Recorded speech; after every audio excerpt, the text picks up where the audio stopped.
अध्यक्ष जी, भाई मसूद अख्तर साहब, चौधरी इरशाद साहब, हमारा नौजवान विधायक, ऊर्जावान विधायक शाहनवाज जी, संदीप वर्मा जी, सुदेश जी,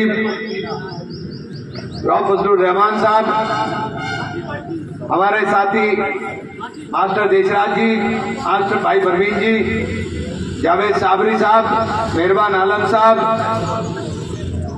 हमारे जिला पंचायत सदस्य राव साहब, राव शाहिद साहब, इसरार प्रमुख साहब, इमरान प्रमुख साहब, त्यागी जी हमारे अध्यक्ष जी, और ये मेरे बहुत सारे साथी, सारों का ही तो नाम तो जानता हूं मैं। मेरे तमाम साथियों, दोस्तों, बुजुर्गों, बहुत देर से मैं चर्चा सुन रहा, मैं था भी नहीं यहाँ। मैं फेसबुक बहुत ज्यादा देख नहीं पाता, लेकिन अखबार में मैंने बहुत कुछ पढ़ने का काम किया। मुझे कोई जवाब देने की जरूरत नहीं। इमरान को गाली देना बहुत आसान है कि आप अपने घर में बैठ करके गाली देते रहो, बुरा कहते रहो, बहुत आसान काम है आपके लिए। लेकिन अगर मुझे लोगों ने जिम्मेदारी सौंपी है और मैंने अपनी जिम्मेदारी को बखूबी अदा करने की जुर्रत की है, तो मेरा जवाब आपको देना पड़ेगा, मुझे जवाब देने की जरूरत नहीं है। मेंबर पार्लियामेंट बनाया आपने इसलिए कि मैं अय्याशी कर सकूं, इसलिए बनाया कि मैं अपनी प्रॉपर्टियों के अंदर इजाफा कर सकूं? नहीं, आपने मेंबर पार्लियामेंट बनाया कि मैं लीडर होकर के अगर बांग्लादेश के हिंदुओं पर हमला होता हो तो सबसे पहले पार्लियामेंट की सीढ़ियों पर खड़े होकर के बोलने का काम करूं कि उन लोगों को, उन अल्पसंख्यकों को बचाने का काम करो। जब देश के अंदर देश के मुसलमानों के ऊपर संभल में सीधे गोली चलाई जाती हो तो पार्लियामेंट के सामने खड़े होकर के इमरान मसूद ने दम दाए कहा कि मुसलमान की हालत क्या कर दी, घर में रहेगा तो दंगाई मारे और बाहर निकले तो पुलिस मारे। अरे इतना दम पैदा कर लो अपने अंदर, जब इमरान से मुकाबला कर लेना। क्या पुलिस गोली मारते हुए पूछती है, डंडा चलाते हुए पूछती है कि तुम कौन सी बिरादरी से हो, तुम कौन सी तरह है? फिर तो वहां एक ही चीज नजर आती है कि आपकी शनाख्त आपके कपड़ों से और आपके हुलिये से गिरी जाती है। संभल में तो ड्रामा भी कर दिया आपने, इसलिए ड्रामा करने की कोशिश कर ली कि वहां हमने जोर शोर लगा रखा था। बहराइच में क्या था? बहराइच में क्या था? जब आप पीडीए चिल्लाते फिरते हो तो पीडीए में कहते हो पिछड़ा, दलित और ए के अंदर अगड़ा भी शामिल और अल्पसंख्यक मुसलमानों का नाम नहीं है। हम कह रहे हैं DMPA, दलित मुस्लिम पिछड़ा अगड़ा, ये बैठा है गठबंधन पूरा का पूरा। मुसलमान का नाम लेने में शर्म जिनको आती हो वो हमसे मुकाबला करने की बात कर रहे हैं। वक्त के ऊपर रिकॉर्डेड चीजें हैं,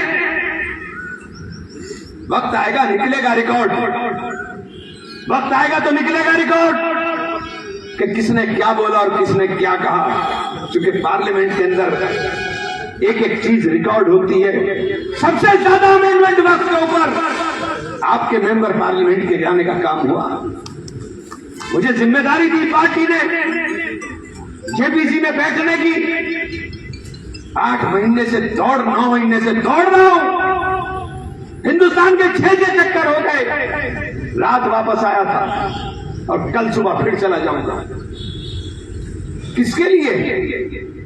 आपके लिए नहीं, अल्लाह के लिए। क्योंकि जवाबदेही अल्लाह के यहाँ होगी कि मैंने तुम्हारी ये हैसियत बनाई कि जब जरूरत पड़ी लोगों को, मजलूमों को, और मजलूम होता है, वो हिंदू और मुसलमान नहीं होता, तब तुम्हारी जबान खामोश रही, इसलिए बोलने का जुर्रत करता हूं। डर अल्लाह से लगता है, किसी से डरता नहीं। अल्लाह के अलावा किसी के सामने झुकता नहीं। हमसे मुकाबला करना है तो काम से करो ना। ये बैठी है टीम सारी की सारी, थाना तहसील कचहरी, कौन काम करेगा? तुम्हारे बाप के नौकर हैं कि तुम्हें ढूंढने के लिए कोई दिल्ली भागे, कोई गाजियाबाद भागे, और फिर क्या ऐलान कर रहा हूं? ये समझ रहे थे कि मैं दबाव में आऊंगा? उस फितरत का इमरान मसूद है ही नहीं। अरे इसी जगह से पैदा हुआ था मैं। किसके खिलाफ पैदा हुआ था? अपनी पार्टी के मंत्री के खिलाफ पैदा हुआ था। और क्या करके पैदा हुआ था? मेरे अंदर मक्कारी नहीं, मेरे अंदर अय्यारी नहीं कि मैं पीठ में छुरा घोंपूं। मेरे चुनाव में मैंने कंधे पर बिठा करके, बता भाई ईमानदार से लड़ा कि नहीं लड़ा? मैंने कंधे पे बैठा के चुनाव लड़ाया है। आंख पलट गई जीत गई, आंख पलट गया जब मेरा चुनाव आया तो मुनाफकत में लग गए। मैं मुनाफकत नहीं करता हूं, मुनाफिक नहीं हूं। अरे ऐलान कह रहा हूं, मुनाफिक नहीं हूं। मेरे नेताओं का एतमाद मुझ पर है और मेरी जीत में राहुल गांधी, प्रियंका गांधी है, कोई तीसरा नहीं है। अली ऐलान कह रहा हूं। और जो थे उसके झंडादार वो सारे यहां बैठे हुए हैं और मेरे साथ ईमानदारी के साथ रहे। मुझे हराने में कसर नहीं छोड़ी गई, लेकिन तुमने छुप के वार किया। इमरान मसूद मर्दों की तरह छाती ठोक के सामने जवाब देना जानता है, छुप के नहीं। मेरे नेता राहुल गांधी, प्रियंका गांधी का एतमाद है मुझ पर, उनका एतमाद है मुझ पर। 2017 भूल गए क्या? 2017 में तो मैं एमपी भी नहीं था, एमएलए भी नहीं था। 5 सीट लाया था मैं, 5, और 2 जो लड़ाए थे वो तय हमने किए थे कि संजय गर्ग और माविया लड़ेंगे। और लास्ट मूवमेंट में टिकट तय हुए थे। ये बैठे हैं मसूद भाई भी और ये बैठे हैं शाहनवाज साहब भी। भाई वाह, ये मेरे नेताओं का कमाल है। पार्लियामेंट की सीट नहीं दी जाएगी, लेके आए ना, जीत के गए ना, ये मेरे नेताओं का कमाल है। मेरी हैसियत, मेरे नेताओं ने अपनी पार्टी में कितनी मजबूत की है मुझे बताने की जरूरत नहीं। और भैया 7 सीट पर चुनाव लड़ेंगे, 7 सीट पर, और गद्दारों को नहीं लड़ाऊंगा। ऐलान कह रहा हूं, गद्दारों को नहीं लड़ाऊंगा। ये बैठी है टीम, ये लड़ेगी चुनाव। मुगालता दूर करके रखना। इमरान मसूद काम के लिए पैदा हुआ है, किसी की चाकरी करने के लिए, मालिश करने के लिए पैदा नहीं हुआ हूं। संघर्ष से पैदा हुआ हूं, संघर्ष करके यहां पहुंचा हूं। चमचागिरी कर कर नहीं आया हूं। और मेरा जो मिजाज था वही आज भी है। ये सड़क बन रही है, सबसे पहले बनते क्या हुआ जी काम? सबसे पहले बनते फतेहपुर कलसिया मार्ग 48 करोड़ रुपया, और सेंट्रल निधि से जारी हुआ है। कोई अपने कंधे ना दबाने की कोशिश करना, सेंट्रल निधि से जारी हुआ है। किसी को थपथपाने की जरूरत नहीं। अस्पताल के लिए लगाओ और इंशाल्लाह अस्पताल करा के छोड़ेंगे। अस्पताल की बिल्डिंग तो है ना डॉक्टर ना मशीन, ना डॉक्टर है ना मशीन है। गुस्सा किस बात पर आता है? कैंप के ऊपर बता दिया सारा किस्सा, मैंने तो कुछ नहीं कहा था। मैं तो ऐसे ही चला गया था यार, आज बहुत दिन हो गए हुए, चलो आज यहां चलते गांव में। वाह भाई वाह, काम करना नहीं किसी को। और एक बात आपसे कहना चाहता हूं, आज का माहौल है कि तुम ऐसी मजबूत आवाज को कमजोर कर दो जो तुम्हारे लिए लड़ने का काम ना करती हो, तुम्हारे लिए लड़ने का काम करती हो और किसी जगह दबने का काम ना करती हो। इमरान मसूद से मुकाबला करोगे, फोन खुलते ही सबसे पहले इमरान इमरान दिखाई देता है तो करो ना मुकाबला, दिखाओ ना, इतना दिखाओ ना। हैदराबाद में कल, कालीकट में कल, रांची के अंदर है, पटना में है, पूरे देश के अंदर घूम रहा है, अलग जगह करके घूम रहा है कि किसी तरह से सब लोग मुत्तहिद होकर के फैसला करो। मैंने ही तो कहा कि जब समंदर में तूफान हो तो छोटी कश्ती लवायल के थपेड़े नहीं सहा करती। फिर दोहरा रहा हूं, सीधा रास्ता तय करने का वक्त आ गया है। और जब तक एक बात समझ लीजिए, जब तक कांग्रेस मजबूत नहीं होगी भाजपा नहीं हारने की। इसीलिए भाजपा सीधे निशाना कांग्रेस पर रखती है, किसी दूसरे पर नहीं रखती है। आपकी समझ में नहीं आ रहा? आपका नाम लेते हुए जिस पार्टियों को अल्पसंख्यक बताने का शौक हो गया हो, मुसलमान बताते हुए डर लगता है। वोट आप दोगे, झूम करके दोगे, क्यों दोगे? और दोगे तो फिर पिटोगे, पिटते रहो, क्योंकि उनके नेता नहीं मर रहे हैं। मरा है आजम खान, मरा है इरफान सोलंकी, मरा है जाहिद बेग, मरा है चौधरी नाइक, शिकार ये होंगे। और सवाल बताएगा, पूछेंगे। अपने गिरेबान में झांक कर देखिए कि क्यों अपने नेताओं की हिफाजत नहीं कर सके। और तीसरा नंबर, अब इसका वर्क आ रहा है, इसके पीछे पड़े। मैंने 2 बार 4 बार उसे कह भी चुका हूं। हो सकता है कि हमारे इतने खुलकर बोलने पे उसकी मदद शुरू हो जाए, अल्लाह करे उसकी मदद हो जाए। अपने लोगों की मदद करने के लिए जिन लोगों में हिम्मत नहीं है, जिनमें यह हौसला नहीं है कि ये नेता तुम्हारे बर्बाद हुए हैं, एक भी नेता छोड़ा है जो मुसलमान बोलने वाला हो। मालिश करने वाले चाहिए, चाकरी करने वाले चाहिए। एक बता दीजिए कोई नेता हो जो पार्लियामेंट में बोल सकता हो, पार्लियामेंट के बाहर बोल सकता हो। सारे नेता ठिकाने लगा दिया, आपकी समझ में नहीं आ रहा। ये सरकारी फौज छुटा करती है। अपने सरदार की हिफाजत करना सीख लीजिए। ये जो नफरतों के तूफान आपके बीच में बांटने वाले हो रहे हैं, हम एजेंट हैं। हाँ, हम एजेंट हैं। एजेंट कौन है? ये फैसला दिमाग से करिए। जो कमजोर कर रहा है, सारे इकट्ठे होकर वोट दोगे तब नहीं जीतता मैं। जब तक ये सारा का सारा दलित मुस्लिम पिछड़ा अगड़ा इकट्ठा नहीं होता, जब तक नहीं जीतता। वोट फोड़ा तो जीते हैं, आपको बांट करके कौन हारेगा? आपको बांटना चाहते हैं। सहारनपुर में नेताओं की कमी हो गई क्या? कमी आ गई सहारनपुर में नेताओं की। कि किसी को दहेज की चाहिए और किसी को उसकी चाहिए चमकी की। काम करने वाले नहीं बचेगा इससे सहारनपुर के अंदर, दिखाई कोई देगा नहीं। और हम मुनाफिक नहीं हैं, कांग्रेस के सिपाही हैं, राहुल गांधी के सिपाही हैं। और ऐलान कहते हैं कि हम कांग्रेस को मजबूत करने के लिए चल रहे हैं। और जब तक कांग्रेस मजबूत नहीं होगी, भाजपा नहीं हारने वाली। बहुत शोर मचाया था पार्लियामेंट में, अगर हम ना होते कहां होते? फालतू में राहुल जी ने बड़ा दिल दिखाते हुए एक बार नहीं बोला।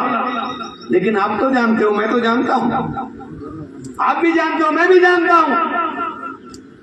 मैंने कहा भी था, मैंने कहा साहब इस बार का माहौल आपके नाम पर है। उस वक्त उन्होंने कहा कि नहीं, मुझे ब्लॉक देखना है, इंडिया ब्लॉक देखना है। लेकिन अब के बात सुन लीजिए, 80-17 का फॉर्मूला नहीं चलेगा, नहीं चलेगा। आप डिसाइड नहीं करोगे कि हम कौन उम्मीदवार होगा, कौन नहीं होगा। ये कांग्रेस डिसाइड करेगी कि अब कांग्रेस से कौन लड़ेगा, कौन नहीं लड़ेगा, और कितनी सीटें हम लड़ेंगे ये हम तय करेंगे, कोई दूसरा तय नहीं करेगा। और मैं साफ साफ कहना चाहता हूं, जिन लोगों को मुगालता हो, पहला ट्रैक रिकॉर्ड उठा के देख लो। ये मुगालते दूर करके रखना। मैं लड़ने के लिए पैदा हूं, लड़ते लड़ते मरूंगा। मेरी जिंदगी वक्त है आप लोगों के लिए, 50 बार कह चुका हूं। जब तक दम में दम है आपके लिए बोलता रहूंगा, लड़ता रहूंगा। लेकिन किसी के सामने न दबूंगा न झुकूंगा। और वो आपके बीच में आकर के गालियां बके इन 10-15 फेसबुकियों से कुछ फर्क पड़ रहा है? फेसबुक ही होता है। एक पुलिस का सिपाही चला जाए तो माँ बाप किस तरह कूदते फिरते हैं, सारा का सारा मैंने अपनी आंखों से 50 बार देख लिया। कौन डरता है? कौन आता है? आज आपसे एक बात पूछना चाहता हूं। सहारनपुर की ईदगाह पे आज तक, साबरी साहब, सहारनपुर की ईदगाह पे आज तक आपको याद है कि पिछले 25-30 साल में मसूद अख्तर साहब आपका घर है कि वहां किसी पार्टी का कैंप ना लगा हो? हर बार लगता था। याद है कभी ना लगाओ? एक बार बताओ, इस बार क्यों नहीं लगे? इस बार सारे नेता गायब हो गए।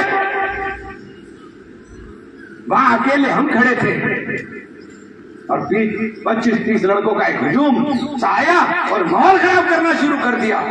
अगर उन लाखों लोगों में भगदड़ मच जाती तो मरता कौन? सिर्फ इमरान मसूद को फंसाने के लिए तुम इस हद से गिर सकते हो, तुम इस हद पर जा सकते हो कि तुम उन बच्चों को, मासूम बच्चों को नहीं देख रहे कि उनके घरों में चिराग बुझ जाते। कितनी भीड़ थी। हाथ पैर जोड़ करके, मिन्नत देकर के बड़ी मुश्किल से संभालने का काम किया। क्या समझते हो कि हमारी समझ में नहीं आता? अरे अगर मुझे मौत आएगी अपने लोगों के लिए तो वो मौत सर माथे है। ये तो मुकदमे और झगड़े हैं, लेकिन अपनी जान की बाजी लगा करके अपने लोगों को बचाने का काम करूंगा, अपने शहर को बचाने का काम करूंगा। इसलिए आपसे कहना चाहता हूं साथियों कि आज लड़ाई इन छोटी छोटी चीजों की नहीं है। आज मुल्क के अंदर जो हालात बने हैं, आज जो मुल्क जिस रास्ते पर जा रहा है, आज नफरत की बुनियाद बन गए हम। हमारे मदारिस को तोड़ा जाएगा। ये जुर्रत पैदा करो पार्लियामेंट में बोलने की, निकाल लो पार्लियामेंट की स्पीच सबकी कि किसने क्या बोला है तो पता चलेगा। ये जुर्रत करो बोलने की, ये हिम्मत करो बोलने की कि मुसलमान को टारगेट किया जा रहा है। ये जुर्रत करो बोलने की कि नफरत की बुनियाद हमें बनाया जा रहा है। मदरसों के ऊपर बुलडोजर चलेंगे।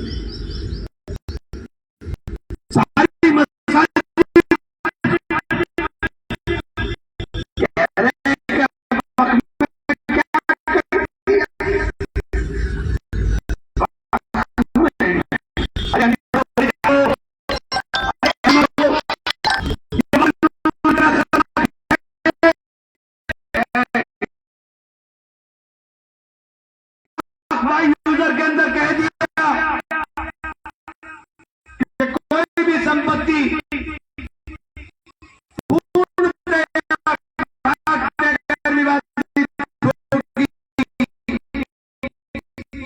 तो संपत्ति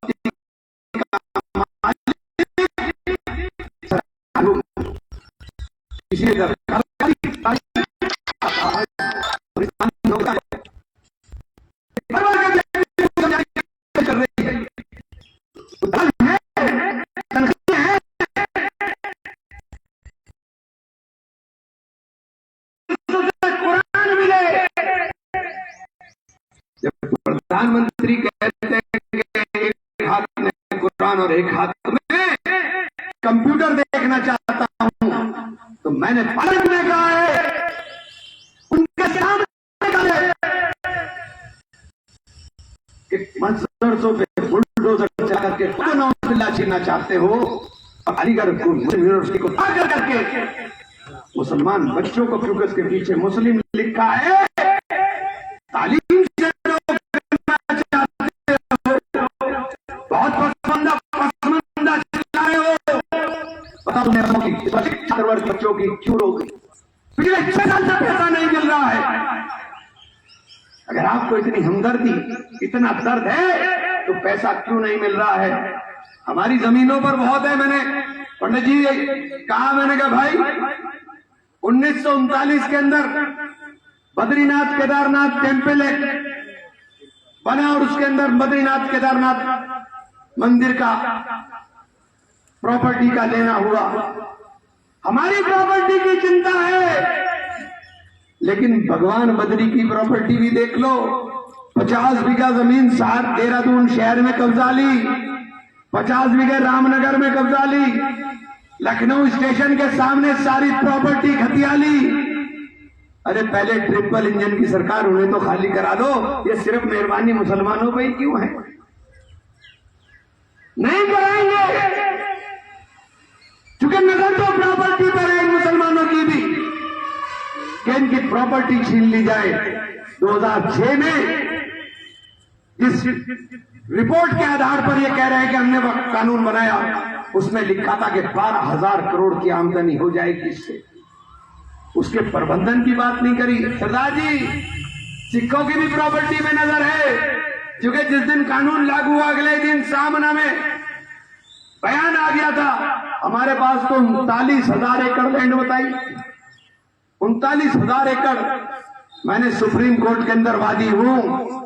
अरे तुम्हारे में तो इतना भी दम नहीं कि तुम्हारे किसी आदमी ने सुप्रीम कोर्ट में लड़ाई लड़ने की भी सोची।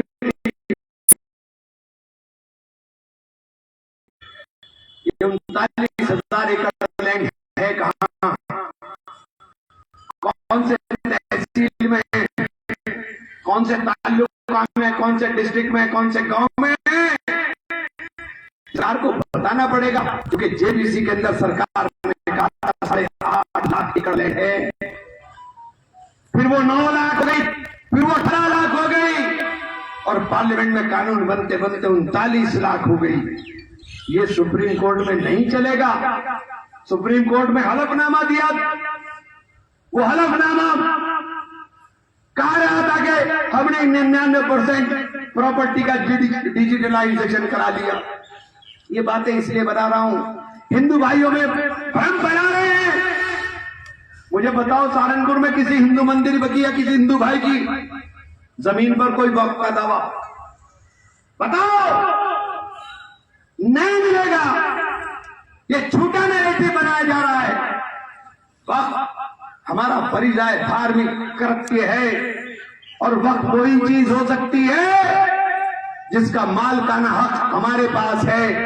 अगर उसमें कोई विवाद है तो वो वक्फ नहीं हो सकता।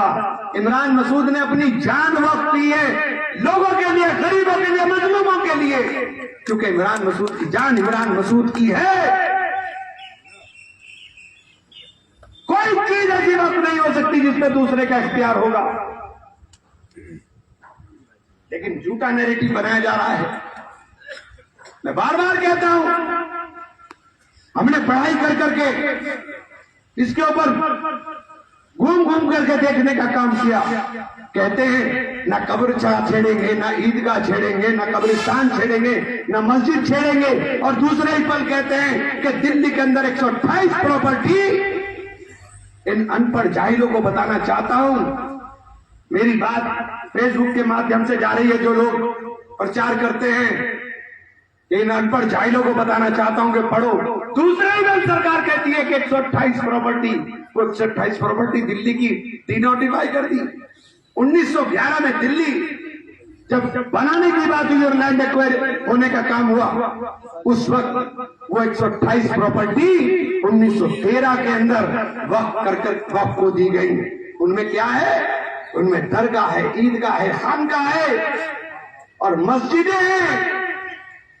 झूठा नैरेटिव फैलाते हैं कि तो पार्लियामेंट कह रहे, पार्लियामेंट नहीं, पार्लियामेंट के सामने फखरुद्दीन अली अहमद साहब का मजार भी है और वहां मस्जिद है, और वो मस्जिद 300 साल पुरानी है, रायसीना गांव की मस्जिद है। इंडिया गेट के ऊपर मस्जिद है, सुनहरी बाग की मस्जिद है।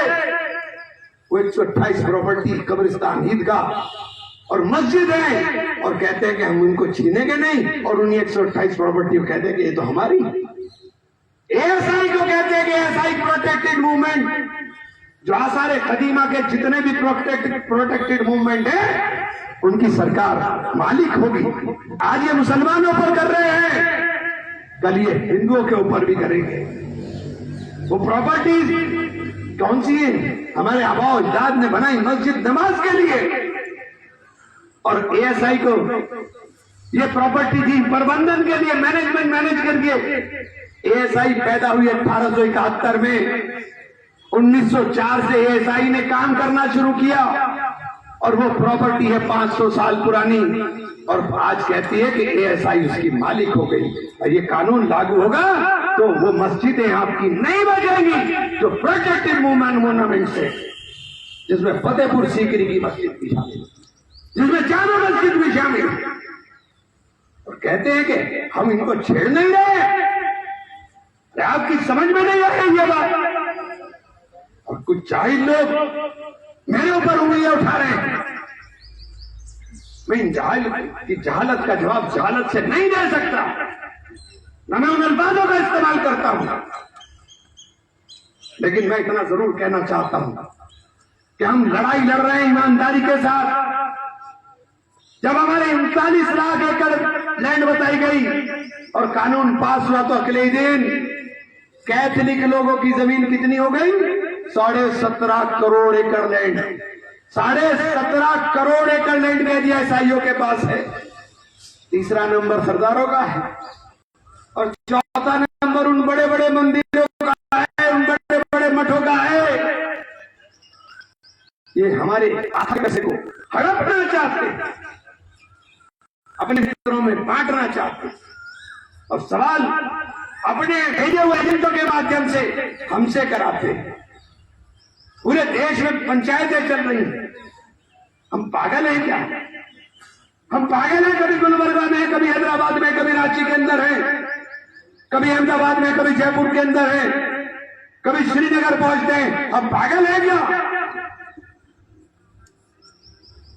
एक जुनून है, इस लड़ाई का जुनून है। और मैंने कह दिया कि हम 1 घंटे में बीमारी को ठीक कर देंगे, तो शोर मच गया। अरे इतनी दम तो पैदा कर लो पहले, फिर उंगली उठा लेना इमरान पर। ये बात इमरान ने ही दम ताके बोल दिया, क्योंकि डर अल्लाह का है, किसी सरकार का नहीं है। अल्लाह से डर लगता है, और ठीक ही कर देंगे इंशाल्लाह 1 घंटे के अंदर। कैबिनेट की मीटिंग 1 ही घंटे की होती है, इससे ज्यादा नहीं होता। और इंशाल्लाह सुम्मा इंशाल्लाह हम सुप्रीम कोर्ट में गए हैं। सुप्रीम कोर्ट में सुनवाई चल रही है। सुप्रीम कोर्ट 15 तारीख को एक एक चीज को सुनेगा, चूंकि एफिडेविट इतने मोटे मोटे गए, इतने मोटे मोटे। शाहनवाज थे मेरे साथ, हम गए थे सुप्रीम कोर्ट में।